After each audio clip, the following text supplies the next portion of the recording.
Glen Anderson with the Olympia Fellowship of Reconciliation. For 29 years, this TV series has explored a wide variety of issues related to peace, social justice, social and economic justice, the environment, and nonviolent social change.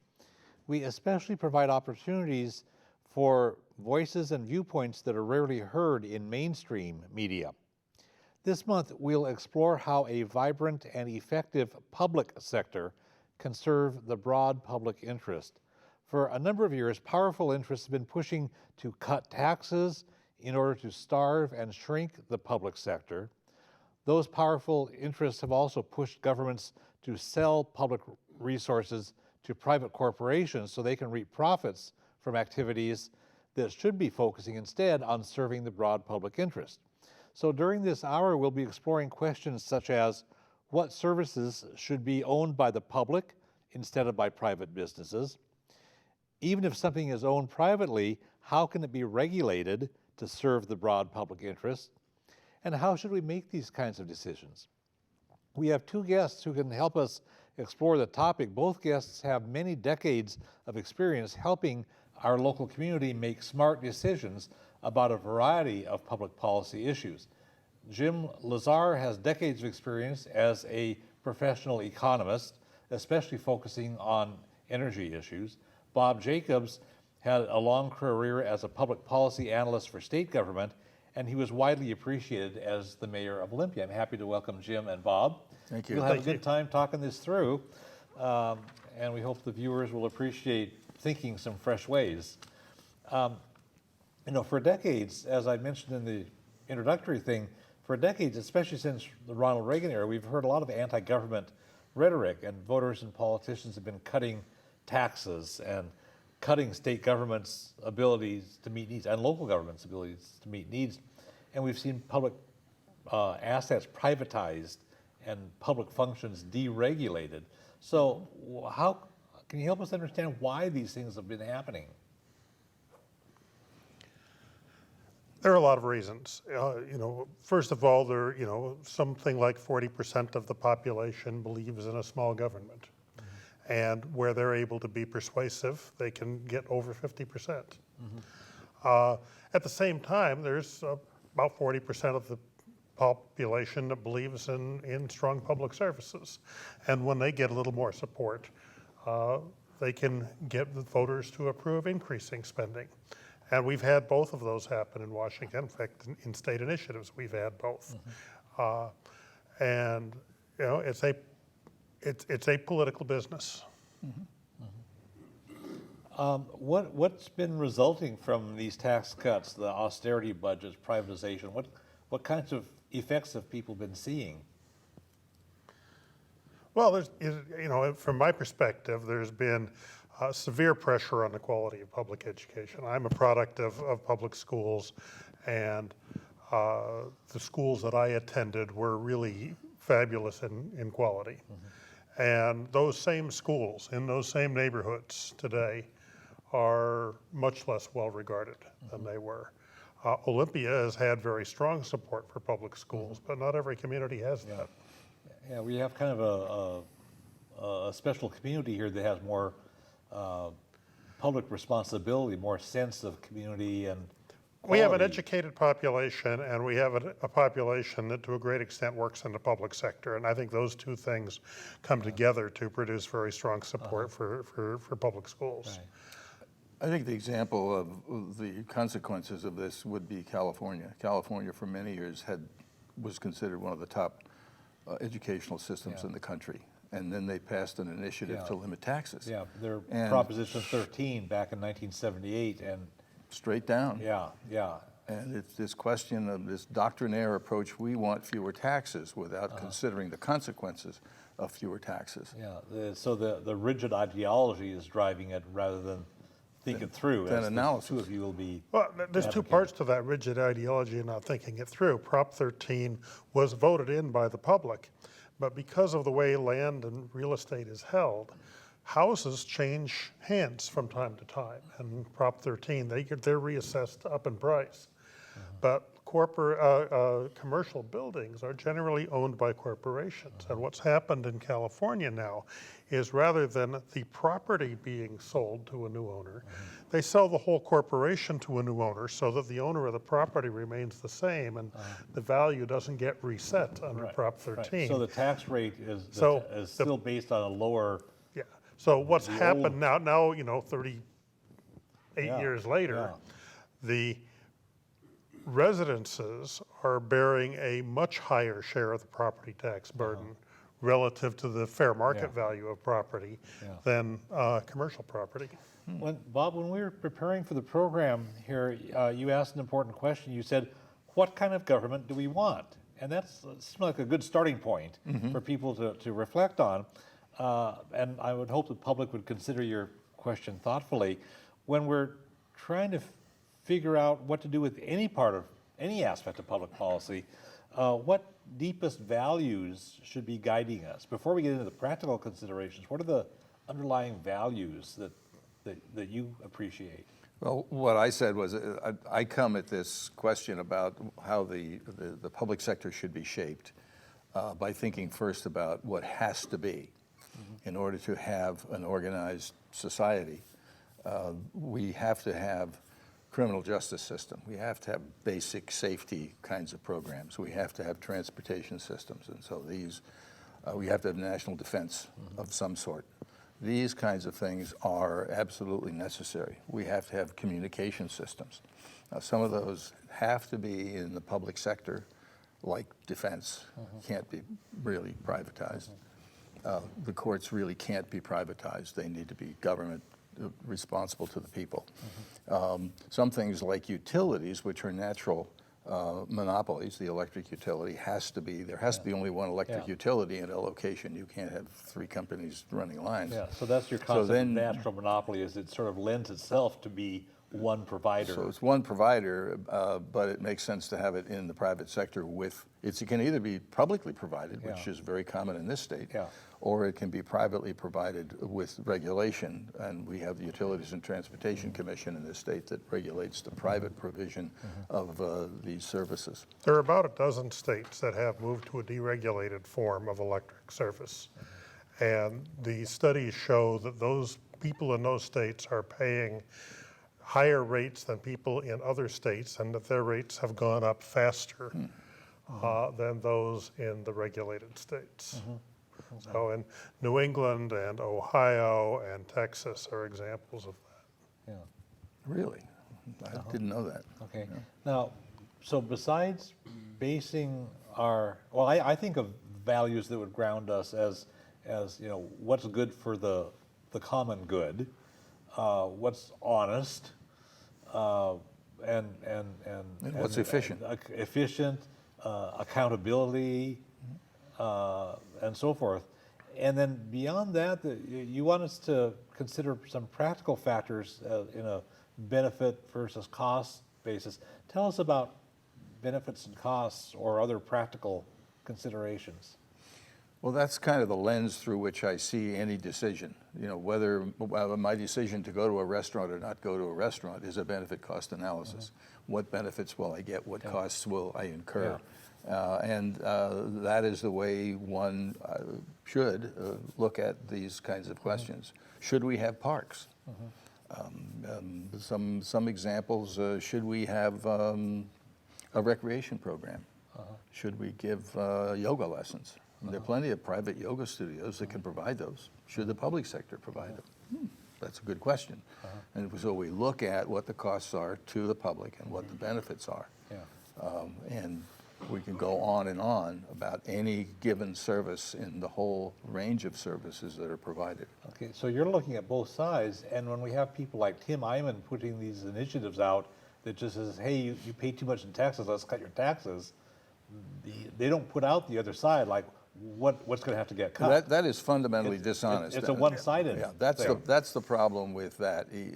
If you ask the people, do you want to pay a lower rate of taxes, the answer has to be yes. Of course we want to pay a lower rate of taxes.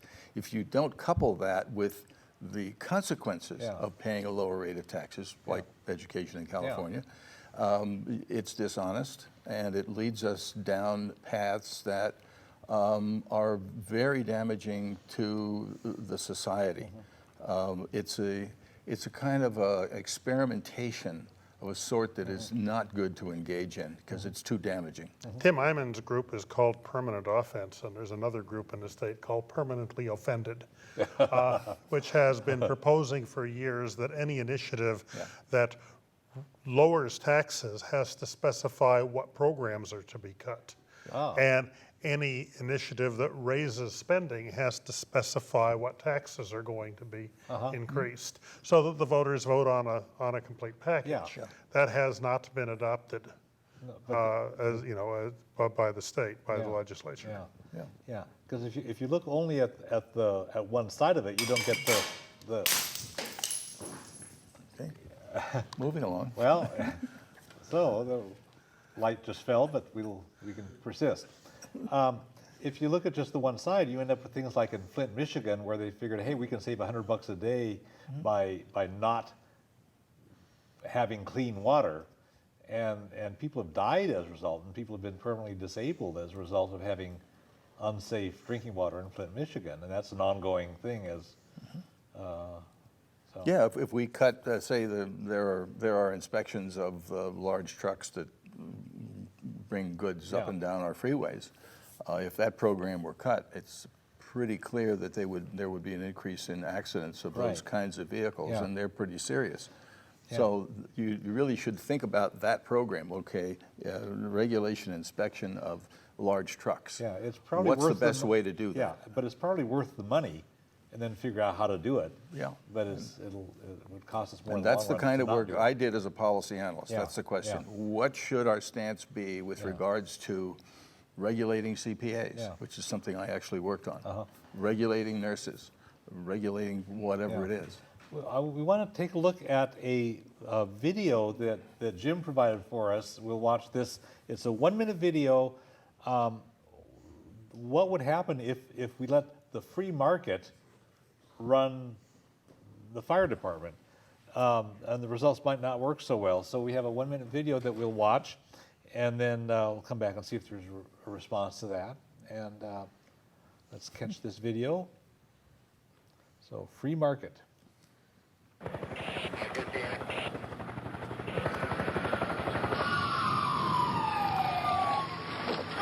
pounds! 20 pounds on my left! 30 pounds! 30 on my right! 50 pounds! 50! 70! 90! 200 pounds! 200 pounds up there! Anyone else? Going, gone!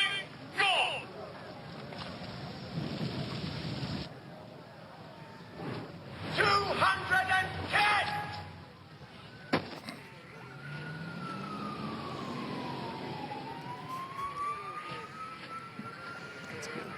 Okay, well, thanks for sharing that with us, Jim. There are some things that don't lend themselves to market and market pricing and competition. And there are a lot of things that, we found don't. First of all, as Bob mentioned, there's the natural monopolies. There's only going to be one water utility and one sewer utility and generally one electric utility in a community. There are other services that get strictly regulated as to quality, but not as to price. And then there's some services that are simply public goods. Police services and fire services, you generally don't pay for them as you use them. You pay for them in general taxes and use them when you need them. Right.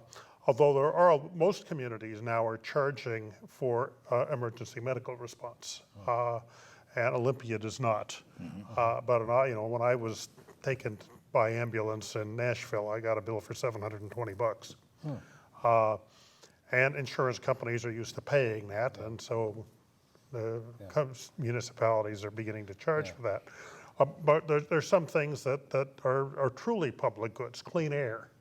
My breathing clean air doesn't interfere with your ability to breathe clean air. Yeah.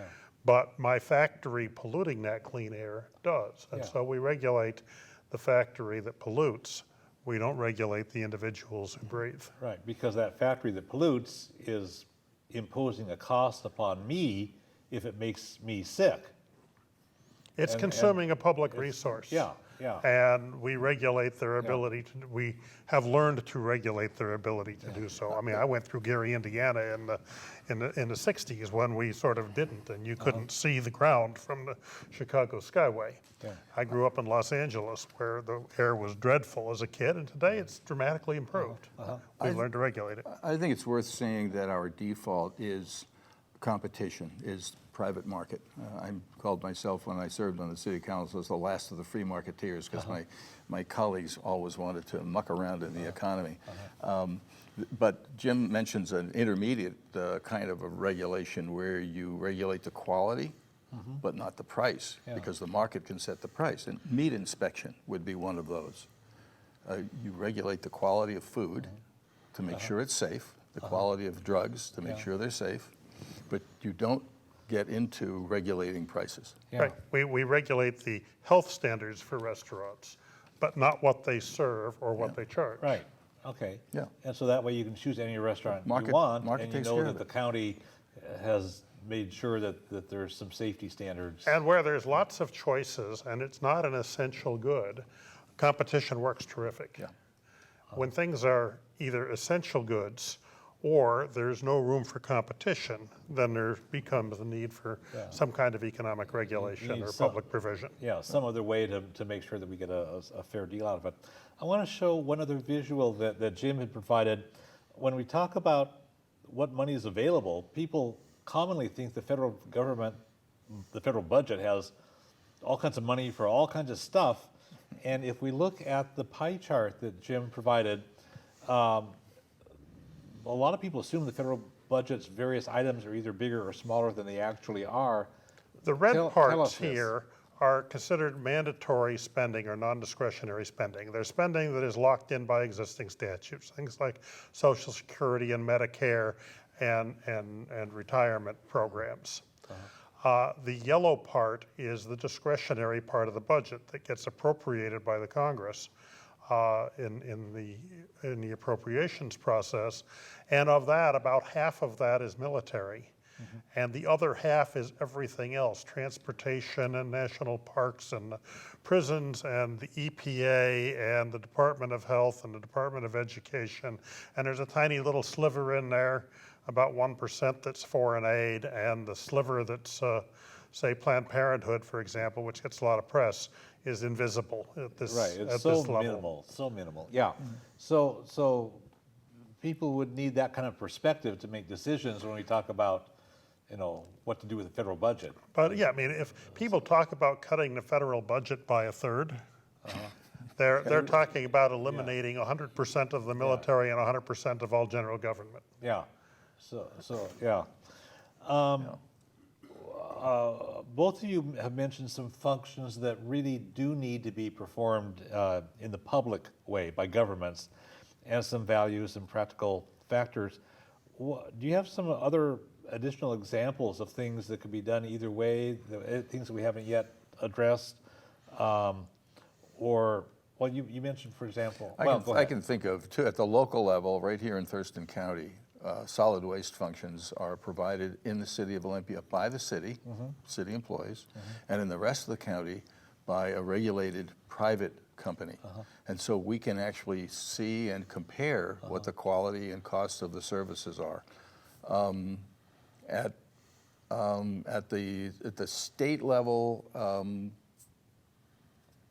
well, I'll skip it. There are some odd combinations of things that are like public-private things. Some community will build a convention center with public money, and it really ends up being a benefit for a private company that has the partnership in it. Tell us about things like convention centers that. Sports arenas. There's another one. Sports arenas, stadiums. That whole area is so rife with misinformation and misstatements and outright lies.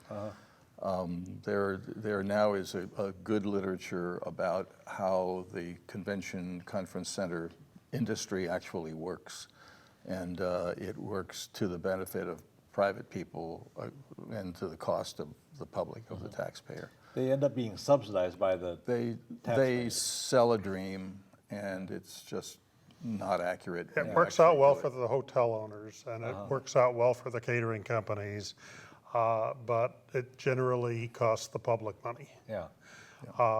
And sports arenas have become the same thing. I think I was quite encouraged to see that the owner of the Rams, and part of the plan to move them back to Los Angeles, has agreed to privately fund a new stadium for the Rams. That's the first privately funded football stadium I've heard of in decades. And maybe things are beginning to turn.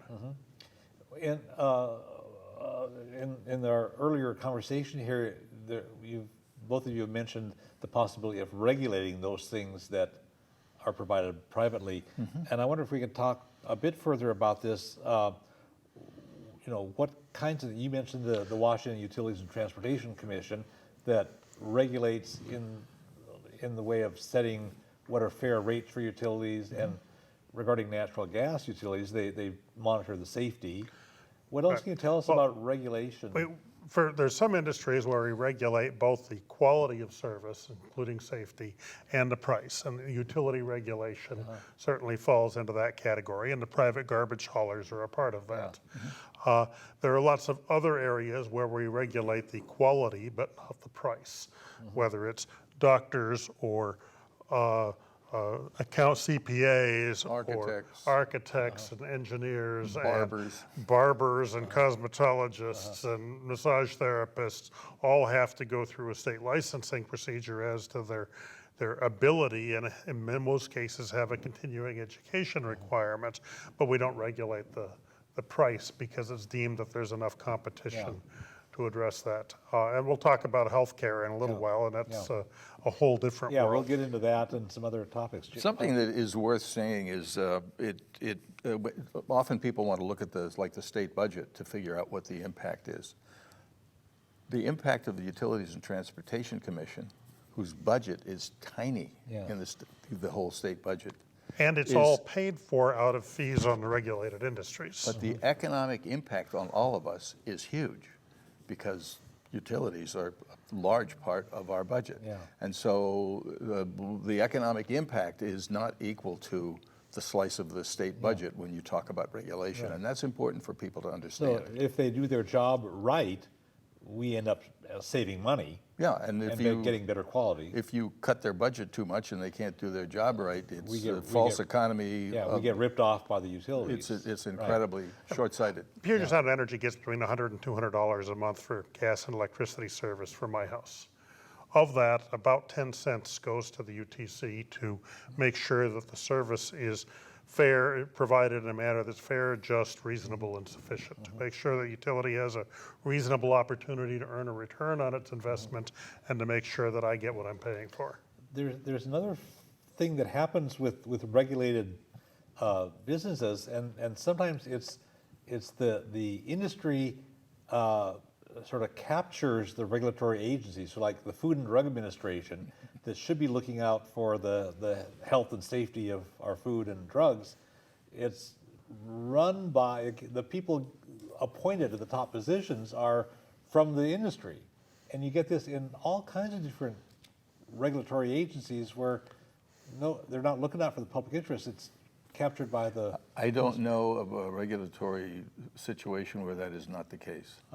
It might be straight and honest in the first few years of a new set of regulations, but it seems almost inevitable that over time the regulated parties gain a large control, if not entire control, over the regulatory apparatus. Washington is a little different to some states in that regard because we do fund the public interest in several of our regulatory processes. The insurance commissioner. The state insurance commissioner is elected, but you know, at the Utilities and Transportation Commission, there's a separate branch of the Attorney General's office, the Public Counsel section, that is appointed for the sole purpose of representing the public. When major energy projects come in for permitting, the Energy Facility Site Evaluation Council law provides for appointing a counsel for the environment who's paid for by the applicant, but his job is to represent environmental interests. So in some areas, we actually fund that, but in most of our agencies, you know, in terms of the regulation of you know, the Pollution Control Hearings Board doesn't have that, and the city's permitting processes don't have that. They don't have separate in either intervenor funding. Some federal laws have another approach, which is like Clean Water Act. If the law is not being followed, a private citizen can file suit, and if they're successful, they get damages and attorney fees and expert witness fees. And Stanley Stahl and some other Olympians brought an action under the Clean Water Act against the Port of Olympia, and the Port of Olympia had to install a stormwater management system and provide some mitigation investment in other parts of the area to reduce their environmental impact as a result of a settlement of that litigation. So some laws provide for citizen enforcement. For public disclosure law in this state provides for that. The reason that this is needed is the beneficiaries of these industries are very concentrated, and the people who pay the bill are very diffuse. And so, you know, one of the things I looked at, in fact, was barbers and cosmetologists, and I could not find a reason to regulate barbers and cosmetologists. But why are they regulated? Well, because it's for their benefit that they're regulated, not for the public's benefit. But who in the public is going to object to that when you only get a haircut just so often? You know, so it needs to have some organized group working on the other side. It would be interesting to figure out for those supposedly regulatory agencies that don't really regulate very much. You know, Food and Drug Administration comes to mind, and some of these, if we could figure out some kind of institutional or systemic way of protecting the integrity of what the purpose should be. And you folks have given some examples of some ways of making things work well. Now, one way that's often thought of is to elect people. And in the case of, the only case I can think of where we have a big split on that is insurance commissioners. There are something like 30 states where the insurance commissioners are, if I remember it right, appointed by the governors, in 20 states where they're directly elected. And so you can evaluate how well those two models work. And my recollection was they didn't really work that much differently. You know, Same is true for utility commissioners. There's about a dozen states where the utility commissioners are elected. The problem with those kinds of special purpose elections is that most voters have a hard enough time deciding who they want for president and senator and Congress and governor and state senator and state representative and county commissioner and city council member. And by the time you get to the utility commissioners, how many of your school board members can you name? I just ask all of you out there in the audience, how many of your school board members can you name? How many of your port commissioners can you name? You have 3 PUD commissioners in Thurston County. How many of them can you name? Those special purpose elections you wind up with some people, the teachers have a great deal of interest, teachers union, a great deal of interest in who gets elected to the school board. But other voters may not be paying close attention. And it's attorneys who contribute to the attorney general's Yes, contribute, and it's an insurance industry that contributes to the insurance commissioner. So, this state is rife with special governments, special purpose government. I think we're second only to Texas, and we have like 2,000 mosquito districts and port districts and you name it. And it was done that way in order to get more control. But in actual practice, you don't get that much control. And this, my view of my job as a public policy analyst for state government was first to figure out how things really work, how they really work, not how they're supposed to work or how they were set up to work. How does it actually work in practice? And it's often quite eye-opening. Yeah. Let's talk about some specific cases. Jim, you mentioned healthcare when we were preparing for the program. It's a huge issue. It's a huge part of our economy. It's a huge part of governmental budgets. And help us think clearly about this. Healthcare is the biggest expenditure we make, period. It's 17% of the economy. It's bigger than housing, it's bigger than education, it's bigger than transportation. But it's unusual because we really don't understand what we're consuming. When the doctor says you need these tests, you have these tests. And when the doctor says you need to take these pills, you take these pills. And when the doctor says, I think we're going to have to amputate your left leg, maybe then you say, gee, could I get a second opinion? But by and large, we don't have any expertise in what we're consuming. We really don't know how much of it we need or how to tell the difference between a good one and a bad one. The other part of the healthcare equation is how much of it is paid for by government between Medicare for seniors, Medicaid for low-income folks, and for those with permanent disabilities, and then government employees and military employees and military retirees. The federal government pays for a little over half of the health care in the United States. If you add in state and county and school district employees, those governments pay for about another 15%. About 2/3 of the cost of health care is paid for by government. But government provides very, very little of it. The VA has employed health care professionals. But even that is controversial politically now because of some shortcomings that the VA had in providing inadequate care. And one of the things that we heard in one of the presidential debates is asking that veterans be given a special card that allows them to go to any doctor or any hospital anywhere for care. Well, that is to say, go from a government-provided and cost-controlled healthcare system to a quality but not price-regulated healthcare system where sky's the limit. That would probably result in the availability of higher quality care to some vets who may need it very badly. But it's not an option that we've offered to any of the other people whose health care is paid for by government who were put into very limited programs. Medicare, there's limits to what you can get, and Medicaid, there's limits to what you can get, and employee health care, there's limits to what you can get. The VA system is very much like the British healthcare system where the government employs the providers. Employs the doctors, employs the nurses, owns the hospitals, and everything is provided on a cost of service basis.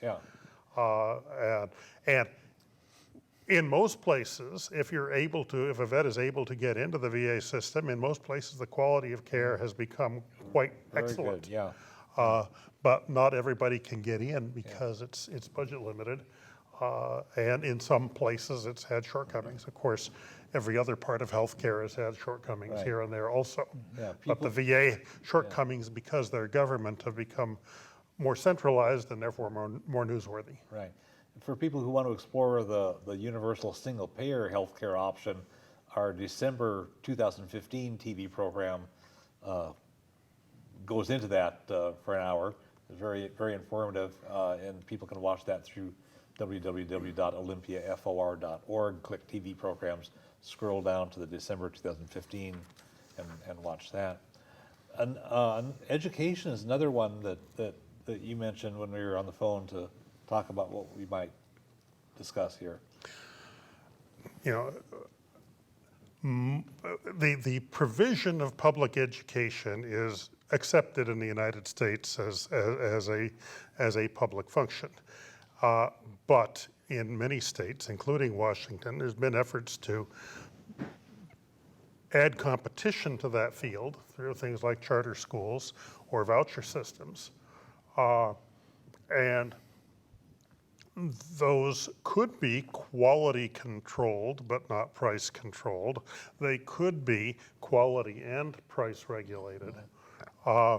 And in the Washington charter school law does provide for both quality and price regulation. That is, the charter schools are required to accept the amount that's provided, and they're required to provide a quality of education that's regulated. Yeah. In some states, they lack the accountability if people can use vouchers to use taxpayer money to go fund a religious education or something, and that rubs a lot of people the wrong way. There are states where the vouchers can go to a school that takes that and then requires a supplemental payment. So in that case, the education is not being price regulated. And people can use the voucher to pay part of the cost of a very expensive private school. Washington doesn't allow that. In some places, the vouchers can be used at religious schools. Washington doesn't allow that. And in some places, the charter schools are not subject to the same quality of service regulation as the public schools. The Washington charter law didn't provide that. Yeah. Well, I know both. I think the fact that I believe in the entire developed world, basic education is considered to be a governmental function. Well, public education. It's a basic human right. I can't think of a country that doesn't have that, because you just need that for the equal opportunities that everybody needs. If you don't have it provided by the public and it's up to the parents to pay for it. Yes, but Bob, in Australia, for example, the public schools are definitely a lower echelon of schools, and a very high percentage of people put their kids into private schools. And for the upper middle class in Australia, that's considered normal. And I think there are probably a fair number of states in the U.S. and certainly cities in the U.S. where the public schools. I mean, I grew up in near UCLA in Los Angeles. I went to an LA City public school. By the time I got to my high school, we pulled in kids from Bel Air, millionaires' kids, and we had movie stars and movie directors' kids in our public schools. Those kids aren't going to public school anymore because the quality of public school in Los Angeles is not what it was when I was there, in my opinion. And that would have some implications for how we function as a society. Because when you go to school, if you only meet people from your upper class, your upper crust economically, you're not doing this, and you also don't have a chance to get a sense that we're all in this together. Well, there's that aspect of it, and of course in college and university education, that's still the case. People who go to the Ivy League schools or Stanford or Caltech get a different kind of education and circulate in a different crowd than those of us that went. I went to Western Washington University in Bellingham, where I was in a pretty much a melting pot of the middle class of America. But the examples you're citing of situations where the basic education is really not adequate and the wealthier people are all going off somewhere, I think exactly illustrates the reason why it's important to have publicly funded education that really is adequate. There will always be wealthy people who will go off somewhere else and do their private thing. It happens a lot in the Northeast. But the floor, the basic stuff needs to be funded adequately. The floor needs to be adequate to give every kid a reasonable opportunity to get a quality education. And a reasonable shot at getting into the university or college of their choice, or the trade or profession of their choice. I know both of you care about the environment and the economic activities that we could discuss during this hour, and the other aspects of our lives all interact with the environment in multiple ways. What insights could you offer about the environment in relation to the kinds of things that we're discussing here? Well, I mentioned the Clean Water Act provision, where there's a provision for citizen enforcement. Yeah. Clearly, private individuals and private industries will want to exploit the environment for their own personal gain. We find this in everything from, people previously, you would dump their used motor oil onto the ground when they changed their oil to avoid taking the car somewhere else to a shop to have the oil changed, all the way up to corporations operating huge factories, pouring millions of gallons of pollution into lakes and streams and waterways in the ocean. And we've adopted extensive regulation of that type of pollution, and the enforcement varies from very strict to very weak, and the cooperation varies from pretty good to excellent. We don't have the kind of blatant abuses that we had when I was a kid. I can remember my friend Brad looking at pollution coming out of a factory, and he saw how bad it was. I don't know what they're doing over there, but if they were doing it on purpose, they'd be doing it at night. And we don't see nearly the kinds of grotesque violations of environmental quality that we did in the past, but we certainly still see an awful lot of corners cut, and obviously in Flint, Michigan, rules ignored. Right. Both of you, I know, care a lot about parks. I know, Bob, or Jim, Bob, can you say something about your sense of parks? And I want to hear from Jim also. Well, my sense of the parks issue is that parks are not, strictly speaking, necessary. It's not like police, national defense, courts, streets. You can live without parks. I think most of us would agree that it's not worth living without parks. You don't want to live in that kind of a city or state. And so we value these, but I think it's an important distinction. That's one of the add-ons to the basics in the way I think about these things. National parks are recognized as America's best idea, and countries all over the world have copied us. And I've been to national parks in New Zealand and Australia and South Africa and in other countries. But our national parks are absolutely the gems of America. The Yellowstone and Yosemite and Zion and Bryce and the Grand Canyon are, among the most spectacular places in the world. And they're protected, they're made available to the public, and they're made available to the public for next to nothing. And if you're a senior, as I am, for $10, you get a lifetime pass to the national parks. The quality of life that they bring to us is important. But if they were privately owned, they would be inaccessible. I've visited private game reserves in South Africa where I was paying a couple $100 a day to get a little closer to wildlife. And as a well-off person, I could afford that. But within Kruger National Park, we saw phenomenal wildlife. And that's very, very affordable and very reachable for much of the public. I think it's absolutely one of our best. I've worked for a little while in Jakarta, Indonesia, a city that has almost no parks. It has almost no life. You don't want to be there after a few days. There's no open spaces.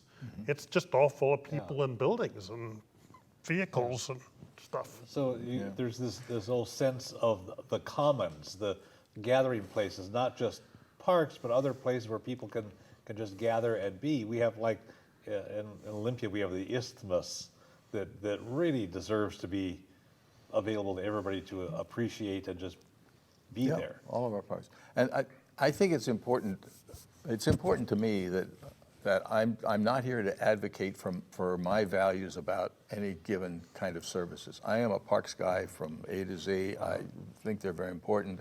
I put a lot of effort into that.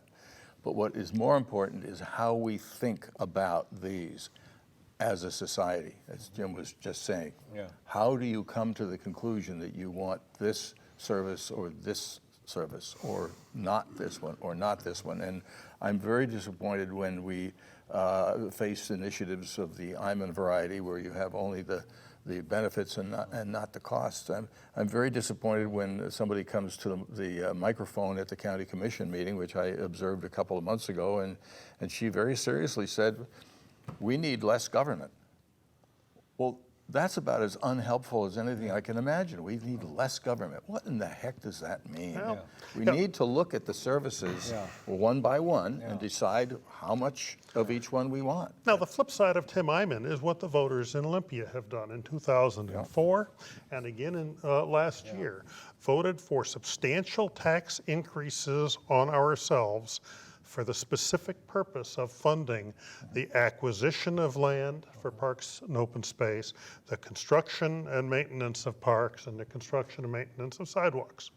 The voters knew what they were buying, and they voted 57% and 61% Incredible. in support of additional taxes for additional parks and sidewalks. Now, we live in a great community. Well, unfortunately, we have people in the community who pay attention to make sure that the governments use the money in the ways that the voters had intended. I know folks like yourselves are. But I don't want us to take the lead from this and say, okay, well, we should vote on all of these questions, because that's impossible. No. But that's what some people at the state have said. The state, some of the people in state government, I won't mention who, want the public to vote on any tax increase. That's a nutty idea. Yeah. That's what we elect them for. It's just not workable. Right. But we do need people to be monitoring what's going on. I want to appreciate Absolutely. your efforts, you folks, and Well, eternal vigilance is the price of liberty. yeah, there you go. There it is. A while back, both of you had mentioned national defense as something that's a crucial thing. There's this foreign aid thing, and Jim, I wonder if you could tell us something about the ways in which foreign aid really doesn't necessarily help the national defense, but ends up in private hands. Well, the little Some sliver of that it. we saw on the pie chart earlier of about 1.5% that's classified as foreign aid, the vast majority of that money goes to provide American goods and services to foreign countries. And a big part of that little sliver is actually foreign military aid. And a big part of it is economic aid, and some of it is food aid. But so take the economic aid. The reason I was in Jakarta, the reason I've been to India, is to provide training to utility regulators and utility company staff in those countries. Yes, I was funded by U.S. Agency for International Development, but where the money went was to hire me. I mean, it was to buy American services that were given to India and given to Indonesia. Very little of that money actually was spent in I stayed in a hotel and we fed people lunch at the conference, but a lot more of the money went to me and the other instructors and the U.S. company that managed the program than was spent in that country. So even of that tiny little sliver, most of that money is going to America. And the food aid, of course, is all U.S. farm products packed into bags and say gifts from the people of the United States of America and given to people who very desperately need food. Yeah.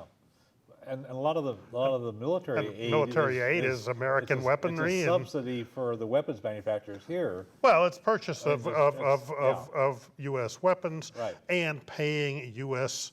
military folks to go over and do training. Yeah, And so once again, most of that foreign aid money is spent in this country. So, there's a difference among these things, at least in my mind. When you go over there and help people be more effective, you're helping their economies function more efficiently. We hope so. Even though the immediate money goes to you, the impact is there.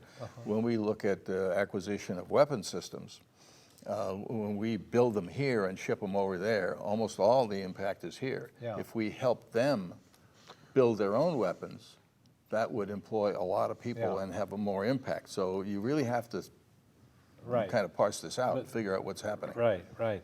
Let's see. Tell us about the interesting Wi-Fi utility. We've talked about utility stuff. Burbank, California is doing something A little different. interesting. Burbank, California has a municipal electric utility and a municipal water utility, and lots of places have that. Tacoma has that. Centralia has that. They installed a citywide Wi-Fi network to read the smart meters that were being installed. They got federal grant to do this and paid for about half of it with the grant during the Recovery Act. And the Wi-Fi mesh was designed to be able to read all the meters. Once they got the bugs worked out of it, they figured out that they were only using about 1% of the capacity of their Wi-Fi mesh network, less than 1%, for the utility purposes. And so they decided to open it up to citywide free Wi-Fi. Anywhere in Burbank, you can set your smartphone or connect your computer to BWP free Wi-Fi, Burbank Water and Power free Wi-Fi, and get free internet service. It's slow. It's intentionally slow for two reasons: to make sure there's enough of it to go around, that everybody can access their email and do basic browsing. It's not fast enough to download video. You're not going to watch TCTV's equivalent in Burbank with the free Wi-Fi. But everybody in Burbank now has access to a very basic level of Wi-Fi. It was simply a byproduct of the system that was installed for the utility. It costs almost nothing extra for the city to provide it citywide. They said, you're paying for it, you may as well get to use it. It's been looked at Whereas here. Olympia and Thurston County, we have restrooms in downtown that are owned by the public in office buildings and in parks. They get shut down and the public's not allowed to use them at night. You know, we're paying for them, but we're not allowed to use them. Burbank took a different approach, at least with the Wi-Fi. They said everybody can use it. There are some odd combinations of public and private in the banking arena. Banking is a huge pot of money of various kinds. Most of the banks are owned by private capitalists. There are some credit unions that are owned by their members. And there's the Bank of North Dakota. And the Bank of North Dakota, that for 100 years has been deliberately trying to help North Dakota people by having a publicly owned bank. And there are people trying to get that kind of thing going here in Washington, and even in a municipal owned bank in the city of Seattle. Federal Reserve is really a creature of the banks, not a federal agency like other federal agencies are. I mean, there's all kinds of odd things of public and private. Help us think about banking. That's yours, Jim. That's Go mine. for it. Yeah, and we want to be pretty tight because we're tight on time. By and large, banking involves taking risks, making loans to people, gambling that they're going to pay them back. And that's generally a private sector function. That kind of risk is, in my opinion, something that mostly belongs in the private sector. There's an increasing need for microfinance for people who aren't going to qualify for bank loans, but who may have an ability to be prosperous and to repay their loans. I'm a member of, most of my banking is done through a credit union. I don't have a commercial bank account at all. And that's been adequate for all of my needs. I don't know that there is a need for a state-owned bank, in my opinion, as long as the credit unions are there as a nonprofit alternative and a member-controlled alternative. Yeah. Well, the credit unions tend to keep the money locally and use They more tend so to than keep the money locally. They wheeling tend to and be dealing on Wall small. Street. There's some that are quite large, Yeah. but none of them are of the size that is necessary to finance the large global commerce that goes on in the world today. Right, right. You know, a single container ship costs more than the value of any credit union in the country. Okay. So how are you going to Yeah. finance that with a small finance entity? It's not going to work. There's some other complicated. We have just a few minutes left. I want to just mention a couple of quick things, and then we'll wrap things up. There's an interesting interplay of private influences over government in various ways through funding election campaigns and lobbyists and all kinds of stuff. These free trade deals are ways where private the government sort of allows or facilitates private.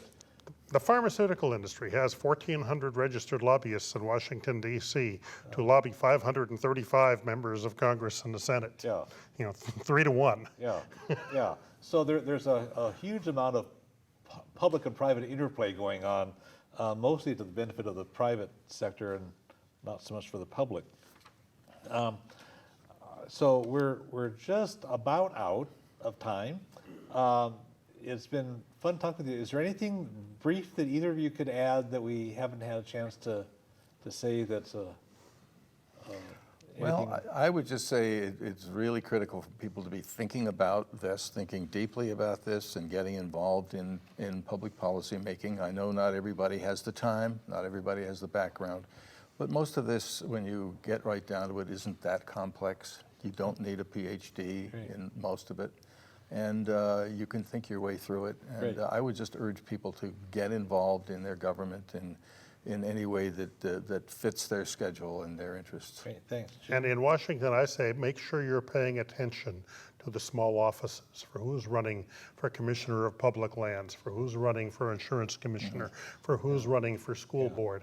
These are minor offices that mostly attract donors from within the field, and that to me is a very dangerous way to make public policy.